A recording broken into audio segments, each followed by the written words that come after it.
जय Shri Ram divine souls, जय बाबा नीम करोली महाराज की। कैसे हैं आप सभी? यार देखो, जो भी एनर्जीज में ब्लॉकेजेस हैं, बेसिकली एनर्जी क्या है? हमारे अंदर का जो हमारे अंदर में जो ऊर्जा बह रही है, ठीक है, और उसको कई चीजें ब्लॉक करती हैं। अगर ब्लॉक ना करती तो हर कोई एक अच्छे ही मार्ग में होता या हर कोई अच्छी ही पोजीशन पे होता। बट कोई ना कोई चीज तो होगी ना जो हमें कर्म बंधन में डालती है, जिसकी वजह से हमें दूसरा जन्म लेकर आना पड़ता है और हमें पास्ट लाइफ के कर्मों को भोगना पड़ता है। ठीक है, अगर ऐसा ना होता तो हर एक बंदा एक एक जीवन में आता, मुक्त होकर चला जाता। बट कुछ चीजें हैं ना, कुछ इविल चीजें हैं, कुछ डेविल चीजें हैं इस अर्थ पे जो हो रही हैं। क्योंकि जब पॉजिटिव हो रही है तो नेगेटिव हो रही है। तो जब सारी चीजें हो रही हैं तो कुछ चीजें जो है हमें अचानक से बाधा बना देती हैं, हमें भटका देती हैं, गलत करवाने पे मजबूर कर देती है। और कुछ चीजें बहुत सही भी होती हैं, कुछ चीजें हमें सही रास्ते पे भी ले जाती हैं। अब वो जो आइडेंटिफिकेशन है उस दोनों का, उसको करना जरूरी है। देखो, जब हम भक्ति मार्ग में आते हैं, नाम जप मार्ग में आते हैं, तो हम आते तो मूर्ति देखकर ही हैं कि जो भगवान जी की मूर्ति है, कोई भी जो भी आपके प्रभु हैं, जो भी आपके आप अपने जिनको भी इष्ट मानते हो, हम आते हैं क्योंकि हमारे समाज में एक परंपरा है, एंशिएंट कल्चर आता हुआ कि हमने मंदिर को जो है बहुत ज्यादा प्रेफरेंस दिया। हमने एक मंदिर को माहौल जैसा रखा। ठीक है, तो हम बाहर मूर्ति में जो है भगवान को ढूंढ के नाम जप करते हैं, उनके सामने आरती करते हैं। ठीक है, बट एक्चुअल में वो मूर्ति में कोई चीज चेंज हो रही है नहीं। जो भी चेंज हो रहा है वो हमारे अंदर हो रहा है। इतना सा भी अगर चेंज आ रहा है ना, इतना सा भी पॉजिटिविटी आ रहा है, तो वो आपके अंदर हो रहा है, बाहर कुछ नहीं हो रहा है। देखो, धर्म हमारे लिए बहुत अच्छी चीज है अगर हम उसका यूज करें ग्रोथ के लिए। बट अगर हमने धर्म को ही धंधा बना लें, अगर धर्म को ही हम एक ऐसा बना लें कि भाई नहीं, तब बहुत मुश्किल हो जाएगा जीना। तब आपके जो पुराने सिद्धांत हैं, पुरानी परंपराएं हैं, ठीक है, क्योंकि देखो क्या हो रहा है समाज में, हमारी हर चीजें तो हुई, हमारे समाज में पूजा पाठ भी तो हो रहा है। हर घर में देखो आप मंदिर पाओगे। मंदिर को रखने के लिए जो एलिजिबिलिटी है, क्या उसको फॉलो कर रहे हैं? वो क्राइटेरिया को फुलफिल कर रहे हैं? बहुत कम लोग हैं जो लोग एक्चुअल में उस क्राइटेरिया को फुलफिल कर रहे हैं, नहीं कर रहे हैं। हमारे 80% 70% घरों में मंदिर है, बट चिकन खा रहे हैं, दारू पी के आ रहे हैं, घर में पड़े हुए हैं बिस्तर पे, सुबह नहा धो के पूजा कर लिया। तो जब तक वो मंदिर या वो मूर्ति का असली इम्पैक्ट तभी आप पे पड़ेगा जब आपके अंदर वो उस क्राइटेरिया में आप जब बैठते हो। और उस क्राइटेरिया में बैठाने के लिए क्या होगा, सबसे पहले समझना पड़ेगा इसके पीछे का रीजन।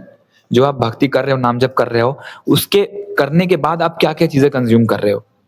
क्योंकि यहाँ हर इंसान एक एनर्जी में ही घूम रहा है। जब आत्मा हमारे अंदर है, आपके अंदर है, जब आप डिवाइन के बच्चे हो सकते हो, तो सब हैं। बट क्या आपकी जितनी चेतना अभी खुली है, क्या उतना एक सामने वाले पर्सन की है ओपन? उतनी कॉन्शियसनेस लेवल पे वो सोच पा रहा है? नहीं। आप इतना सोच पा रहे हो कि आप सही और गलत में जो डिफरेंशिएट कर पा रहे हो। और मांस शराब तो एक बेसिक चीज है, शारीरिक तल की चीज है। इंटरनल चीज की बात करी जाए, हमारे इमोशंस की, हमारे मेंटल कंडीशनिंग की बात करी जाए, ठीक है, इसकी अगर बात करी जाए, गहरे तल पे बात करी जाए, क्योंकि लेकिन शुरुआती जो है बाहरी चीजों से जब आप कटते हो तभी आप अंदर जाते हो। मतलब आधी आंख, मतलब एक जो परमहंस योगानंद जी की बुक है, आप उनको पढ़ना, ऑटोबायोग्राफी ऑफ अ योगी। उसमें जो उनके गुरु थे लहिड़ी महाशय, उनकी वो उसमें लिखा है कि वो आधी आंख बंद और आधी आंख खुली रखते थे। क्यों? क्योंकि आधे से वो दुनिया देखते थे और आधे से अपने अंदर की भावनाओं को देखते थे, अंदर की चेतना को देखते थे। ठीक है, तो उसमें ऐसा नहीं है कि पूरी आंखें बंद करके दिखाई गई, नहीं, आधी आंखें खुली दिखाई गई। कि मतलब आप बाहरी से देखो, क्योंकि बाहरी से आप एक्सपीरियंस करोगे तभी बाहरी चीजों से ही आपके अंदर इमोशंस बनते हैं। अब आपने किसी के दुख में खुद के अंदर रो दिया, किसी को दुखी देखा और आपने रो दिया, तो बाहरी सिचुएशन से देखा तभी तो आपने अपने, लेकिन आपने उस दुख की वजह से, उस सिचुएशन की वजह से अपने अंदर की इमोशंस को पहचाना कि यार मेरे अंदर ये भी है, मेरे अंदर एक करुणा भाव भी है। जब आप किसी ऐसे लोगों को देखते हो, जैसे सपोज करो कि कोई किसी ने ऐसी सिचुएशन क्रिएट कर दी जिससे आपको गुस्सा आ गया, तो गुस्सा उसने नहीं दिलवाया, उसने वो सिचुएशन बनाई, वो इमोशंस आपके अंदर था जो आ गया सरफेस पे, बाहर आ गया। तो जब हम यहाँ पे धर्म को फॉलो करते हैं तो बेसिकली धर्म का मतलब क्या है? धर्म का मतलब ही है इंटरनल ट्रांसफॉर्मेशन। जैसे हम कहते हैं सनातन धर्म। अब सनातन धर्म का मतलब क्या है? मतलब वैसे तो देखो सनातन धर्म का मतलब है हम धर्म धर्म करने लगे, हम बढ़ावा देने लगे अपने अपने धर्मों के लिए और कॉन्शियस हो गए। हम हिंदू हैं, मुस्लिम हैं, सिख हैं, जो भी हैं, उसके लिए हम बहुत कॉन्शियस हो गए। बट जब हम उस धर्म के पीछे का मकसद समझ जाते हैं, जब हम उस इंटरनल ट्रांसफॉर्मेशन को समझ जाते हैं, तो शायद हम कभी भी उस स्लोगन का यूज ही ना करते हैं, या यूं कह ले कि शायद हमें कभी धर्म चिल्लाना ना पड़ता, क्योंकि हर एक पर्सन जो है अपने अंदर से कहीं ना कहीं ट्रांसफॉर्म हो चुका होता, तो उसको पता है कि वो एक साधन है, वो एक मीडियम है, ना कि वही हमारा डेस्टिनी है, ना कि वही हमारा डेस्टिनेशन है। उसको एज अ साधन यूज करते, वो एक हमारे लिए साधन की तरह काम करता। जैसे हम गाड़ी से चल रहे हैं तो हम एक जगह से दूसरी जगह जाने के लिए गाड़ी का यूज कर रहे हैं, बट गाड़ी हमारी डेस्टिनेशन नहीं है। गाड़ी तो हमने यूज किया ना वहां तक पहुंचने के लिए। ऐसे ही सेम फोटो की, मूर्ति की हम यूज करते हैं अपने अंदर ट्रांसफॉर्मेशन लाने के लिए, उस एलिजिबिलिटी में फिट होने के लिए, उस चेतना को जानने के लिए। अब देखो यार, बाहर इतना भटकाव है आज कलयुग में, आप देखो इतना भटकाव है, हर चीज डिस्ट्रैक्ट कर देती है। एक बंदा जब बाहर तैयारी करने निकलता है तो उसके लिए, एक लड़का 20 साल का है, 22 साल का है, अगर वो तैयारी करने निकलता है तो उसके लिए डिस्ट्रैक्शन क्या है? अब उसी समय उसके अंदर इमोशंस भी पीक पे हैं, हॉर्मोन्स भी उसके बहुत ज्यादा क्रेव कर रहे हैं, ठीक है। उसी समय पे उसको जो है एडिक्शन हो जाता है, कभी नशे के एडिक्शन हो जाएगा, ठीक है, कभी फिजिकल डिजायर उसके बहुत ज्यादा क्रेव करने लगेगा फिजिकल होने के लिए, तब इधर उधर रिलेशनशिप को चेज करेगा, लड़कियों को चेज करेगा, या लड़के को, या लड़की है तो लड़कों को चेज करती है। करियर में उसका स्टेबिलिटी नहीं होगा तो करियर बदलने की बार बारी सोचेगा, बार बारी कहेगा यार इसमें नहीं मुझे फायदा मिल रहा है, इसको इसमें करके देखता हूँ, 2 महीने काम करेगा उसमें भी नहीं तो इसमें काम कर लेता हूँ। क्योंकि बहुत हर चीज में डिस्ट्रैक्शन है आजकल, रिलेशनशिप में डिस्ट्रैक्शन है, अगर इनसे सुकून नहीं मिल रहा है, इनसे सुख नहीं मिल रहा है तो लाओ दूसरा बदल दिया जाए। करियर में यार यहाँ पे मेहनत किया, कुछ रिस्पॉन्स नहीं आ रहा तो चलो दूसरे देख लेते हैं। सब चीजों में ऐसा ही हो रहा है, कहाँ नहीं डिस्ट्रैक्शन है, कंपटीशन भी वही है, डिस्ट्रैक्शन भी वही है। हम हर चीज को जो है पीछे पड़े हुए हैं, यार कुछ सीख ले, कुछ कर ले, और कर कुछ नहीं पाते हैं क्योंकि भटकाव ज्यादा है। और जब तक यार एक अंदर से जो है थोड़ा सा भी जागरूकता नहीं आएगी, तब तक बाहर से कुछ भी चीज स्टेबल नहीं होगी।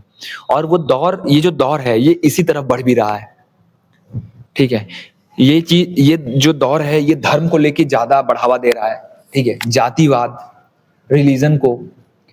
और इंसान रिलीजन को बढ़ावा दे रहा है, चलो अच्छी बात है, रिलीजन को कैरी ऑन करना बहुत जरूरी है, बट वो इंटरनल ट्रांसफॉर्मेशन को नहीं समझ रहा है। ज्यादातर लड़ाई आज के समय में क्या है, हमें लग रहा है कि धर्म की लड़ाई है, जातिवाद की लड़ाई है, नहीं, लड़ाई है खुद से खुद की। मतलब यार हमारे अंदर जो काम, क्रोध, लोभ, मोह, अहंकार है, यही सब चीजें तो करवा रही हैं। अगर एक इंसान के अंदर काम है, काम इच्छा है, तभी वो इधर उधर भटक रहा है, तभी वो मल्टीपल अफेयर्स में पड़ रहा है। क्रोध है, गुस्से में वो अपना काम खराब कर लेता है। मोह है, मोह में वो चीजों को जल्दी छोड़ नहीं पा रहा है। हम पुराने सालों के सालों साल कपड़े रखे होते हैं सजा के कि उनकी निशानी है, इनकी निशानी है, वो बेसिकली क्या है, वो मोह है। सालों साल हमारा जो है टूटे फूटे बर्तन पड़े हैं, टूटे फूटे कपड़े पड़े हैं, वो फर्नीचर पड़े हैं, बट उसको निकाल नहीं रहे हैं। क्यों? क्योंकि मोह है। अरे यार शादी की निशानी है, शादी के कपड़े रखे हुए हैं आज तक, 20-20 साल, 25-25 साल हो गए। मोह है, शादी की निशानी, और वो शादी अच्छी चल नहीं रही है, बट उसकी निशानी लेकर रखे हुए हैं। उस शादी की, उस रिश्ते की ऐसी की तैसी हो गई है। तो ये मोह है, काम, क्रोध, लोभ, मोह, अहंकार। लोभ है, लालच है, लालच की वजह से हम स्वार्थ में आ रहे हैं, स्वार्थी बनते जा रहे हैं। अहंकार है, जीत, ये चारों चीज का मिला के हम अहंकार कर लेते हैं।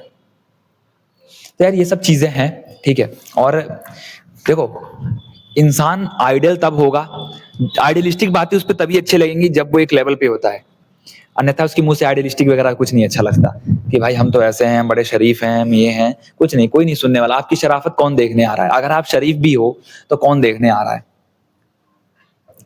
तो वो शरीफी अपने तक ही ज्यादा अच्छी लगती है, वो अच्छा ही अपने तक ही ज्यादा अच्छा लगता है। और सामने जितना बुराई है, ठीक है, जो भी चीजें हो रही हैं सही है, ठीक है। तो यार जो ये मूर्ति का जो प्रोसेस था, बेसिकली ये जो मंदिर की अहमियत थी, ये आज के समय में सिर्फ एक फॉर्मेलिटी रह गई है। मंदिर आज एक फॉर्मेलिटी रह गई, हम डर की वजह से जा रहे हैं, हमारे अंदर डर है कुछ बुरा ना हो जाए।